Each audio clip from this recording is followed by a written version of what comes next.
I think I didn't do anything wrong. I was just caught up in my own happiness for once.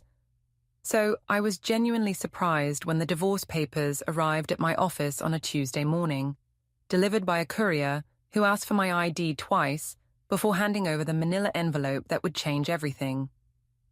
Before we dive deeper into this story, I have one small request. Please subscribe, drop a like, comment, and hit that hype button to boost this channel so more people can discover these incredible stories. All I did was forget our anniversary because I was out with someone who actually listens to me.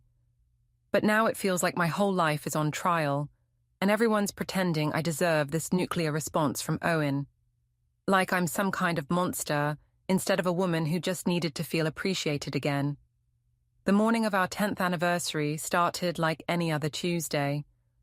Owen left early for his accounting firm, kissing my forehead while I pretended to sleep. Emma, our 7-year-old, was already dressed and eating cereal when I stumbled into the kitchen. "Daddy made pancakes," she said quietly, pointing to a plate covered with foil. "He said to tell you happy anniversary." I felt a small pang of guilt, but it was quickly overshadowed by the excitement buzzing in my chest. Milo had texted me the night before. He was back in town for a week and wanted to catch up. My ex-boyfriend from college, the one who got away, the one who still made my heart skip when his name appeared on my phone. At the marketing office, I could barely concentrate. My co-workers noticed my distraction, but I just smiled and said I had exciting plans for the evening, which wasn't technically a lie. Around noon, Owen texted, "Reservation at Chez Laurent at 7. Can't wait to celebrate with my beautiful wife." I stared at the message, feeling trapped. Chez Laurent was expensive, formal, the kind of place where Owen would want to hold hands across the table and reminisce about our early dating days. The thought made me feel suffocated. When Milo called an hour later, suggesting we meet at Bistro Bellamy, our old spot from college, I didn't hesitate. "I'll be there at 6, I told him, already planning my excuse. I texted Owen, "Working late on the Morrison campaign. Rain check on dinner? Sorry, babe." His response came quickly. "Liz, it's our anniversary. I already made the reservation." "I know. I'm sorry. This client is being impossible. Tomorrow?" The 3 dots appeared and disappeared several times before he finally replied, "Okay, I love you." I turned off my phone. Bistro Bellamy hadn't changed much in the decade since Milo and I used to come here as students. The same exposed brick walls, the same jazz playing softly in the background. Milo was already there when I arrived, looking exactly like the charming, slightly rebellious guy I'd fallen for in my sophomore year. "Lysandra Quain," he said, standing to hug me. "Still beautiful." "It's still Lysandra Avery to you," I laughed, though I'd kept Owen's name professionally and legally for years. We talked for hours about his travels, his photography career, his latest gallery showing in Portland.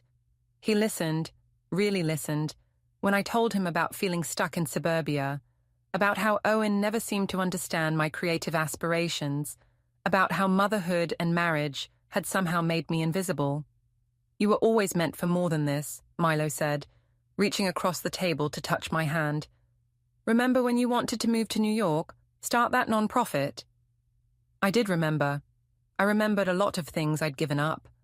When I finally checked my phone at 9:30, I had 7 missed calls from Owen and 3 from his mother, Marjorie. Emma had called once, which made my stomach twist. I drove home rehearsing my story. Traffic had been terrible. The client had been demanding. I'd forgotten to charge my phone. Owen was on the couch when I walked in, still wearing the dress shirt and tie he'd put on for our anniversary dinner. Emma was asleep against his shoulder. "She was worried," he said quietly, not looking at me. "She asked why Mommy didn't come home for the special dinner." "Owen, I'm sorry. The Morrison account is huge for us, and I called your office. They said you left at 4. My heart stopped, but I kept my face neutral. I had to meet the client off-site. You know how these things work. He finally looked at me then, and something in his expression made me defensive. I said I was sorry. It's not like I planned this. You forgot our anniversary. People forget things, Owen. It doesn't mean I don't love you.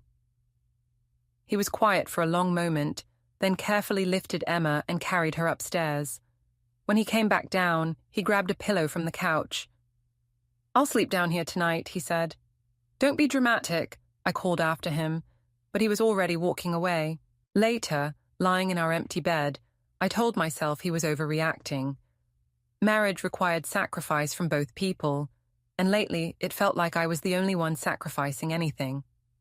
When had Owen last asked about my dreams, my goals, the person I used to be before I became just Emma's mom and Owen's wife? I texted my mother. Owen's giving me the silent treatment because I had to work late on our anniversary. He's being so childish. She responded immediately. Men are so sensitive about these things, honey. He'll get over it. But the next morning, Owen was still distant. He made Emma breakfast and helped her with her backpack, but barely acknowledged me. When I tried to kiss him goodbye, he turned his head so I caught his cheek instead of his lips. Have a good day at work, he said, and something in his tone made it sound like a question. That afternoon, my sister Tessa called. Mum said Owen was upset about yesterday, she said carefully. Everything okay? He's being ridiculous, I said, lowering my voice even though I was alone in my office cubicle. I had to work late one time and suddenly I'm the worst wife in the world. On your anniversary, though, Lise, that's what? I'm supposed to drop everything because of some arbitrary date. I work too, Tessa. I have responsibilities. There was a pause. Where were you, really? I told you I was working. Okay, she said, but I could hear the doubt in her voice. Just be careful, Lise. You have a good thing with Owen. After I hung up, I found myself scrolling through Milo's Instagram. Photos from his gallery opening, his apartment with exposed brick walls and floor-to-ceiling windows, his travels through Europe last summer, a life of freedom and possibility. My phone buzzed with a text from Owen. Picking up Emma from school, we'll be at Mom's for dinner. No invitation, no explanation, just information. I stared at the message, feeling simultaneously guilty and annoyed. This was exactly the kind of passive-aggressive behavior that drove me crazy about my husband. Instead of talking about his feelings like an adult, he was punishing me. That evening, alone in our too-quiet house, I called Milo. How was your day, beautiful? He asked, and just hearing someone call me beautiful, not honey or babe, but beautiful, made something inside me flutter. We talked until almost midnight, about art, about dreams, about the people we used to be. When Owen and Emma came home, I was already in bed, pretending to sleep. Owen slept on the couch again. The next few days passed in a strange, cold détente. Owen was polite but distant, speaking to me only about logistics, who would pick up Emma, what we needed from the grocery store, when the cable bill was due. He stopped trying to kiss me goodbye in the mornings, stopped asking about my day. At work, I found myself complaining to anyone who would listen. He's giving me the silent treatment over one missed dinner, I told Cheryl from HR during our coffee break. Like, we've been married 10 years. Shouldn't we be past these petty games? Some men never grow up, she said sympathetically. My ex was the same way. Everything had to revolve around him. Exactly. God forbid I have a career, right? But even as I said it, I knew I was being dishonest. Owen had always supported my career. He'd been the one to encourage me to apply for the marketing position, even though it meant a longer commute. He'd taken over bedtime duties with Emma so I could work late when needed.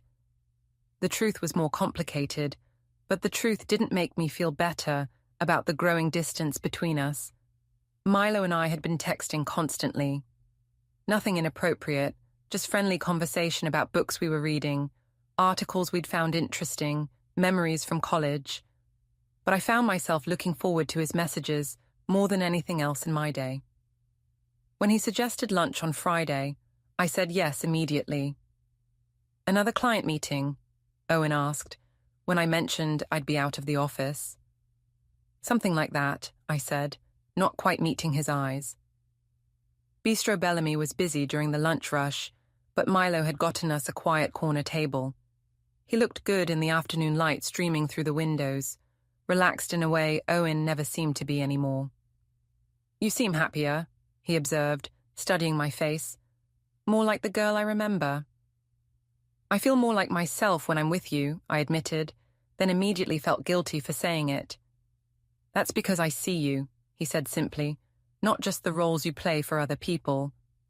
We talked about his upcoming show in Seattle, about a photography workshop he was considering teaching. He made me laugh in a way I hadn't in months, maybe years. I should probably get back, I said reluctantly when I noticed it was almost 2:00. Should you? He asked, and something in his tone made me stay another hour. When I finally returned to the office, I had 3 missed calls from Owen. I didn't call him back. That weekend, Owen took Emma to his mother's house without inviting me. I told myself I was relieved to have the time to myself, but the empty house felt accusatory somehow. I called my mother. He's being controlling, I told her, pacing around our living room.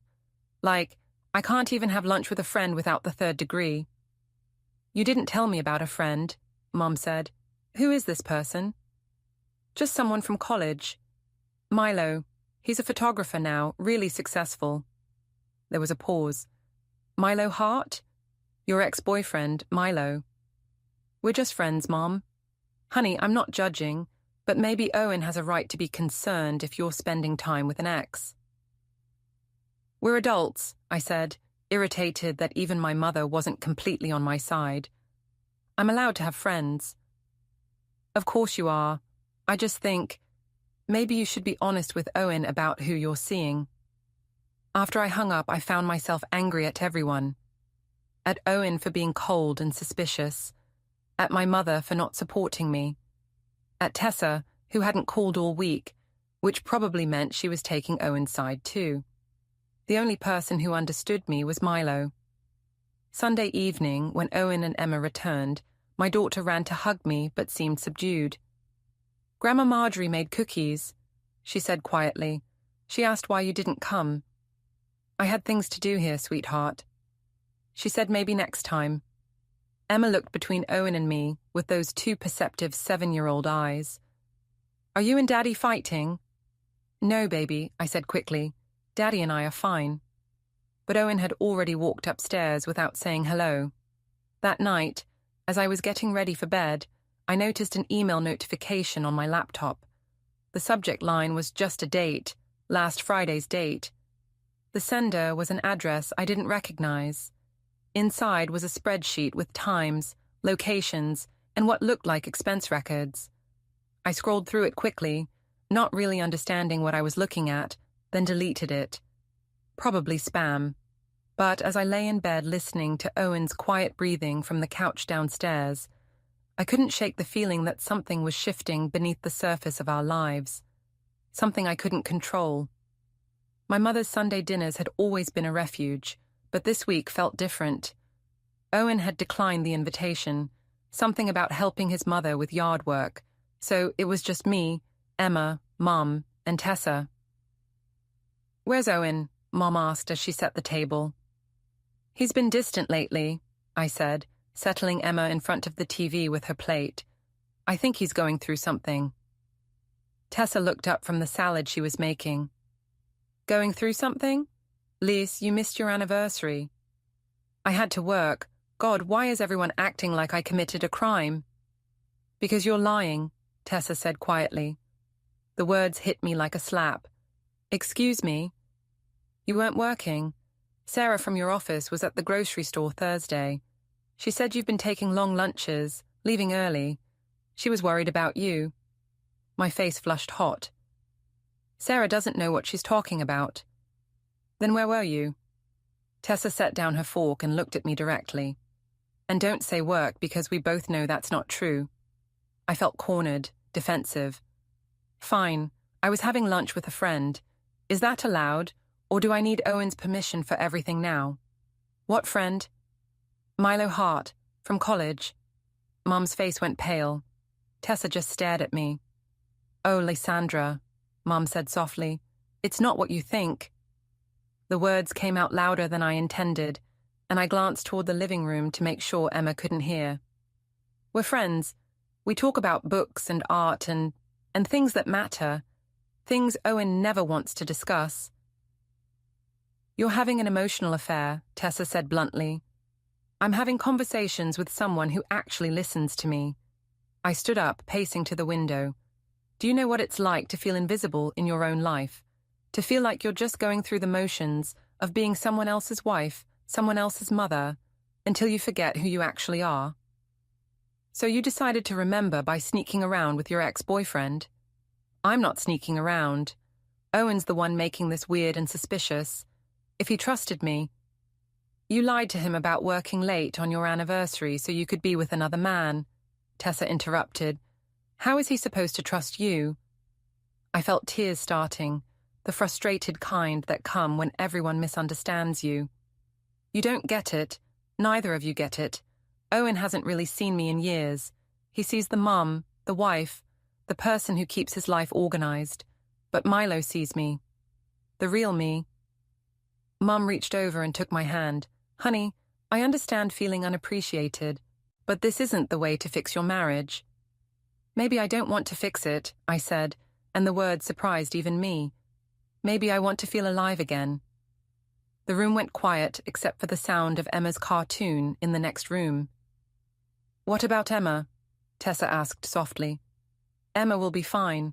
Kids are resilient. Liz, listen to yourself. You're talking about blowing up your family for some fantasy about your college boyfriend. It's not a fantasy. Milo and I have a connection that Owen and I never had, past tense. Tessa's voice was gentle but firm. You're romanticizing something that ended 12 years ago. Meanwhile, you have a husband who loves you and a daughter who needs stable parents. I wiped my eyes, feeling ganged up on. I thought you'd understand. I thought my family would support me.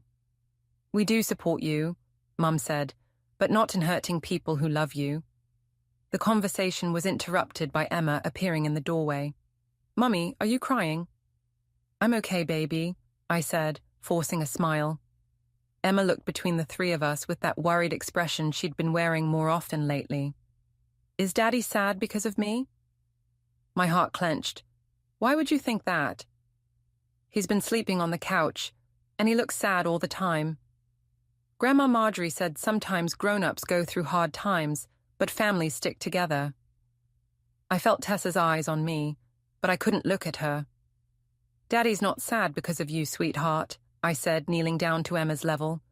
Sometimes grown-ups just need space to think about things. Are you and Daddy getting divorced, like Tommy's parents? The question hit me like a physical blow. No, baby, we're not getting divorced. But even as I said it, I wondered if it was true. That evening, after we got home, I tried to talk to Owen. He was in his study, working on his laptop. We need to discuss some things, I said, sitting down across from his desk. He looked up, and I was struck by how tired he looked. Okay. I think we should consider counseling. We're not communicating well. Counseling. He said it like he was testing the word. Okay, I think that's a good idea. I felt a flutter of hope. Really? Yes. I think it would be helpful to have a neutral party help us work through things. Good. I'll look into finding someone this week. He nodded and went back to his laptop, but something about his easy agreement bothered me. Owen wasn't usually so quick to embrace therapy or outside help. Owen, are we okay? He looked up again, and for a moment his expression was unreadable. I hope so, Liz. I really hope so. That night I lay in bed thinking about Emma's question, about divorce, about the growing distance between Owen and me, and whether it was something that could be bridged, or if we'd already passed the point of no return. My phone buzzed with a text from Milo. Thinking about you. Hope your day was beautiful. I stared at the message for a long time before responding. It was complicated, but better now. Outside, I heard Owen's footsteps on the stairs, then the familiar sound of him settling onto the couch with a pillow and blanket. We were living like strangers in our own house. I woke up Monday morning to the sound of voices downstairs, Owen's and another man's. When I came down in my robe, I found Owen talking to someone I didn't recognize, a middle-aged man in a suit who was taking notes on a clipboard. "What's going on?" I asked. Owen looked up. "Home appraisal, for the insurance update." "Since when do we need an insurance update?" "Since I realized we haven't updated our coverage in 5 years," Owen said calmly. "Property values have changed." The appraiser finished his notes and shook Owen's hand. "I'll have the report to you by Wednesday." After the man left, I confronted Owen in the kitchen. "You didn't mention anything about an appraisal." "I mentioned it last week. You were on your phone." I couldn't remember him saying anything, but lately our conversations had been so perfunctory that it was possible I'd missed it. "Owen, we need to talk, really talk." "I agree." He poured himself coffee, didn't offer me any. "But not now. Emma will be down soon." "When then?" "You've been avoiding me for 2 weeks." "I haven't been avoiding you. I've been giving you space to figure out what you want." Something in his tone made me defensive. "What's that supposed to mean?" "It means I'm not stupid, Lysandra." The use of my full name, something he only did when he was really angry, made my stomach drop. "I don't know what you think you know, but I know you weren't working late on our anniversary. I know you've been taking long lunches and leaving work early. I know you've been texting someone constantly, and I know you think I haven't noticed. My heart was pounding, but I kept my voice steady. So you're spying on me now?" "I'm paying attention to my wife, something I apparently should have been doing more of." Emma's footsteps on the stairs interrupted us. Owen immediately shifted gears, helping her with breakfast and asking about her spelling test. The normalcy felt surreal after our tense exchange. After Owen left for work, I called in sick and drove to meet Milo at our usual spot. I needed someone to remind me I wasn't crazy, wasn't the villain in this story. "You look upset," Milo said as soon as he saw me. "Owen's being paranoid. He thinks there's something going on between us." Milo reached across the table and took my hand. "Is there?" The question hung between us.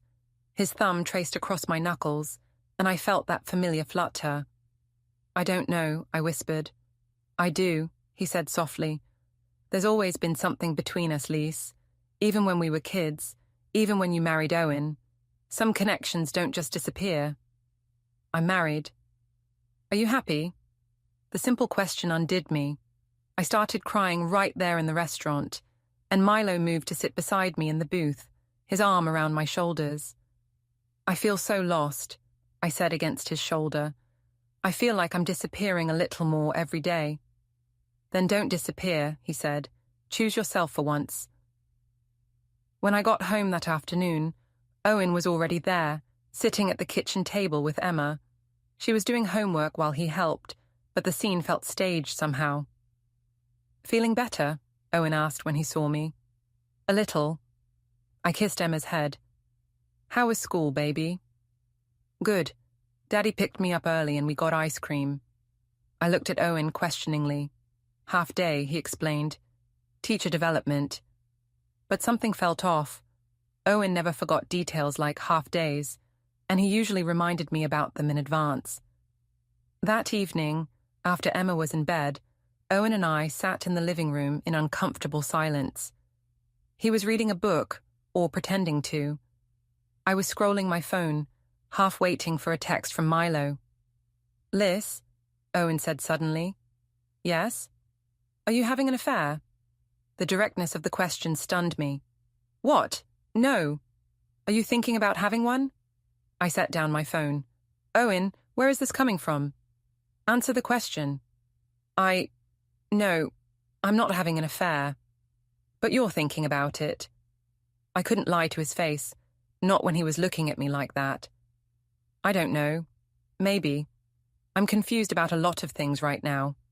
He nodded like I'd confirmed something he already knew. "Who is he?" Owen, who is he, Lysandra? Milo Hart, from college. Your ex-boyfriend? Yes. He was quiet for a long moment. How long? How long what? How long have you been seeing him? A few weeks. But Owen, it's not what you think. We're just talking, just friends. Friends don't lie to their spouses about working late. I felt trapped, defensive. I lied because I knew you'd react like this. I knew you'd make it into something it isn't. What is it then? It's someone who listens to me. Someone who remembers who I used to be before I became just your wife and Emma's mother. Owen flinched like I'd hit him. Is that really how you see yourself? How you see us? Sometimes. Yes. He stood up, walked to the window. I thought we were happy. You were happy. You got everything you wanted. The house, the family, the stable life. But what about what I wanted? What did you want, Lise? What did I stop you from having? The question caught me off guard because I couldn't articulate an answer. I wanted to feel like myself. And you can't feel like yourself with me. Not lately. He turned back to face me. So you decided to feel like yourself with him instead. It's not that simple. It is that simple. You made a choice. You chose him over us, over Emma, over the life we built together. I chose to have a conversation with someone who understands me. You chose to lie to me, repeatedly.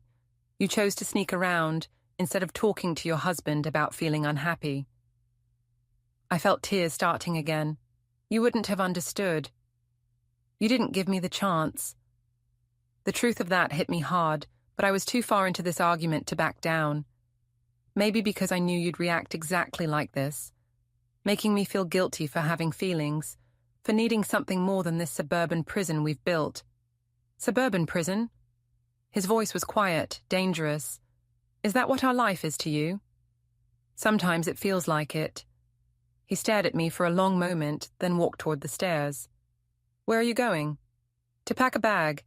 Emma and I are going to stay at my mother's for a few days. Panic shot through me. You can't take Emma. I can and I am. She doesn't need to be in the middle of this while you figure out what you want.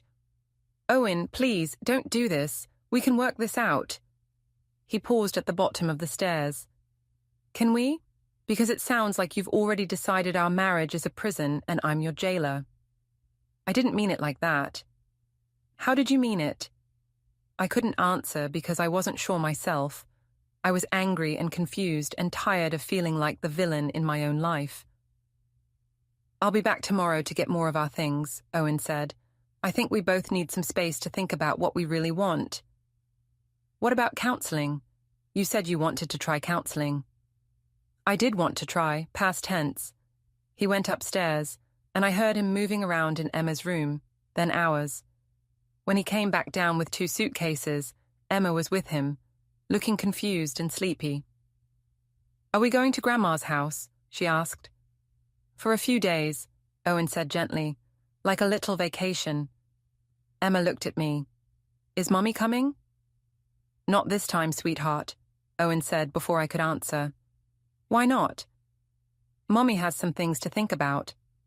Emma hugged me, and I held her tight, breathing in her little girl smell of strawberry shampoo and playground dirt. I love you, baby, I whispered. Love you too, Mummy. Will you come visit us? Of course. But as I watched Owen load their suitcases into his car, as I waved goodbye to my daughter's confused face in the back window, I had the terrible feeling that something fundamental had just shifted, that we'd crossed a line we couldn't uncross. The house felt enormous and empty without them. I called Milo. They left, I said when he answered. I'm sorry. Are you okay? I don't know. Can you come over? There was a pause. Liz, maybe that's not a good idea right now. Please, I don't want to be alone. Okay, he said finally. I'll be there in an hour. But as I waited for him, pacing around my empty house, I couldn't shake the image of Emma's confused face, or the way Owen had looked at me like he was seeing a stranger. The envelope arrived at my office on a Thursday morning, delivered by a courier who checked my ID twice before handing it over.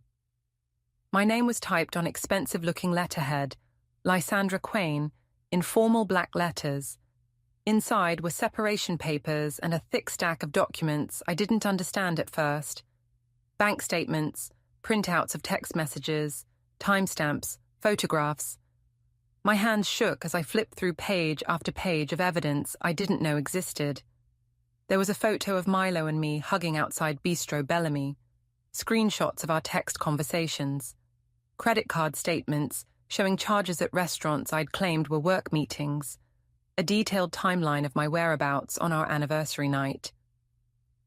At the bottom of the stack was a business card and a note in Owen's careful handwriting.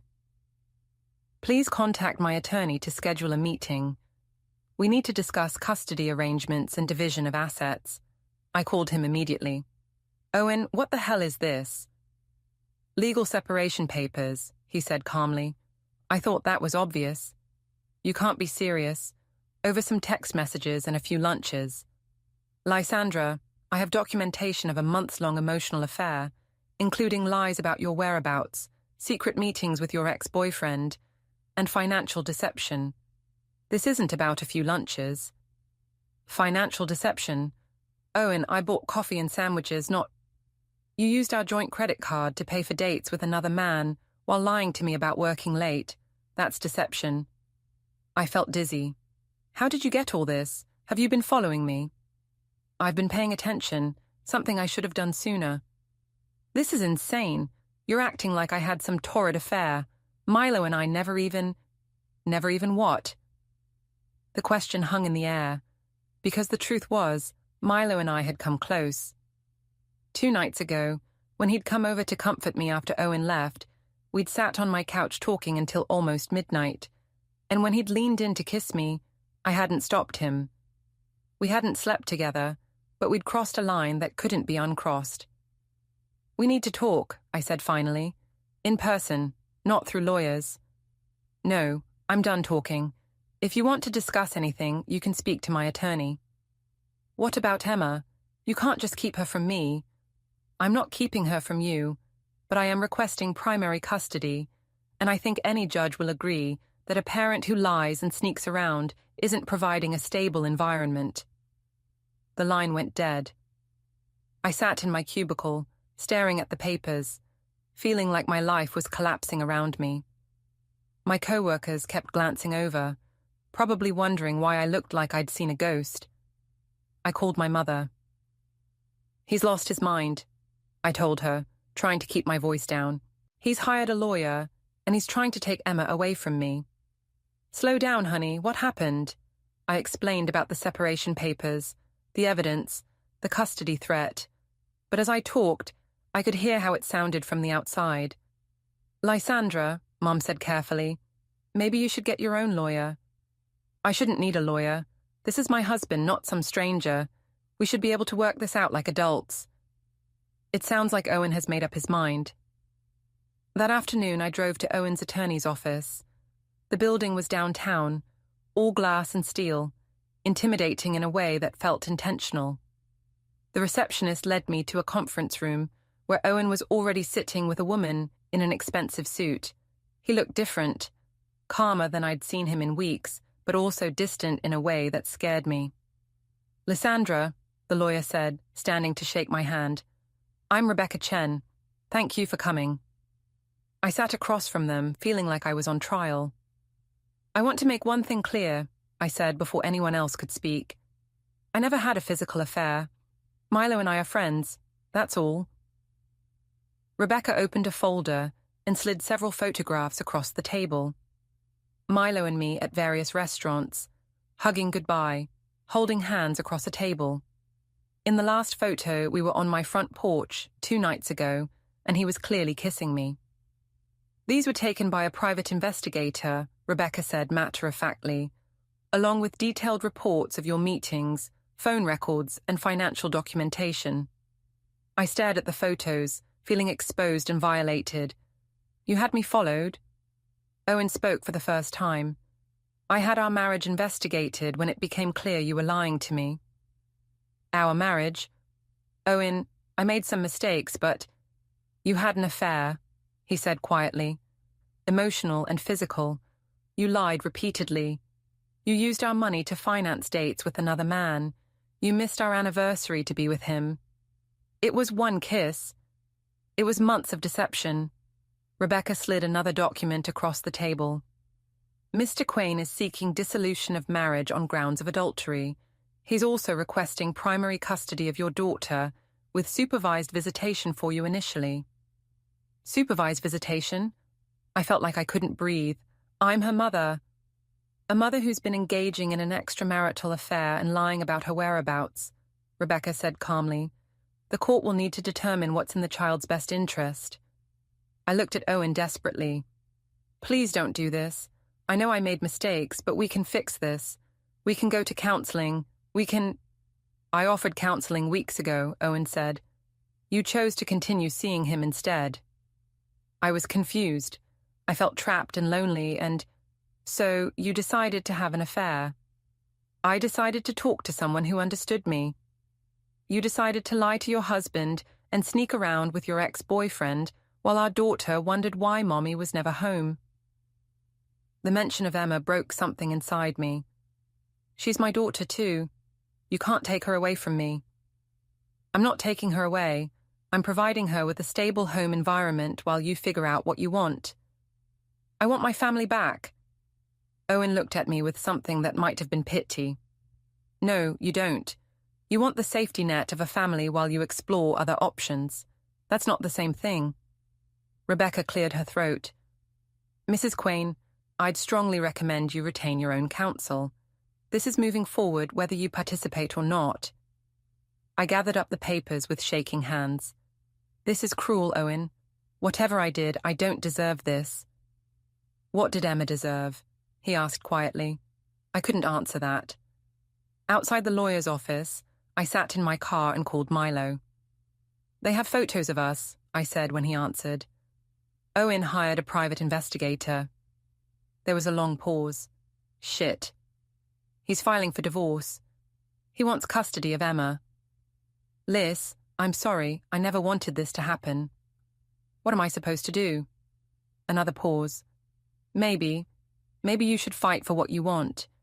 If you want Owen and your old life, fight for that. If you want something different... What are you saying? I'm saying maybe this is your chance to choose the life you actually want instead of the one you settled for. After I hung up, I sat in the parking garage for a long time, thinking about choices and consequences and the difference between what you want and what you deserve. When I finally drove home, the house felt like a museum of my former life. Emma's drawings on the refrigerator, Owen's coffee mug in the sink, wedding photos on the mantel. I picked up one of the photos, Owen and me on our wedding day, both of us young and hopeful and certain we were choosing forever. I wondered when I'd stopped believing in forever, and whether it was too late to believe in it again. The family court building felt nothing like justice, just beige walls, humming lights, and the stale smell of panic. I sat outside courtroom 3, trying not to shake, while my lawyer flipped through papers, like this was any other case. Across the hall, Owen looked calm, collected, every inch the man I'd once admired. His mother sat beside him, her silence sharp enough to cut. Inside, Judge Hernandez presided with weary authority. Owen's lawyer laid out my affair piece by piece. Messages, receipts, lies, all presented without cruelty, but with surgical precision. Mr. Quain seeks primary custody, she said, to ensure stability for his daughter. When it was my turn, I tried to explain. Loneliness, distance, bad decisions. I never stopped loving my family, I said, but under cross-examination, every excuse fell apart. 15 lies, a credit card trail, my absence on our anniversary, and the question that shattered me. Is it true your daughter asked why Mommy didn't come home that night? By the recess, I knew I'd lost. When court resumed, witnesses sealed it, Owen's mother describing Emma's confusion, my sister expressing concern, the school counselor recounting my daughter's fear that she'd made me sad. The judge's ruling was clear. Primary custody to Mr. Quain, supervised visitation twice weekly, reassessment in 6 months, pending counseling and stability. Outside, Owen caught my eye. "I never wanted this," he said. "You had months to fix it." Then he walked away. That night, the house felt like an echo. I called Milo. "I lost everything," I said. He asked what he could do, and for the first time I realized it didn't matter. There was nothing left to save but myself. Later, I sat in Emma's room, holding her crayon drawing of our smiling family beneath a rainbow. Once I'd thought this life was a cage. Now I saw it for what it was, a home I'd burned down with my own hands. The court could strip me of custody, of credibility, of comfort. But it couldn't take the one truth I finally understood. The problem wasn't my life. It was me. And fixing that was the only thing left worth doing. Don't forget to hit like, subscribe, and turn on the bell so you don't miss the next story. Write in the comments from which city you are watching.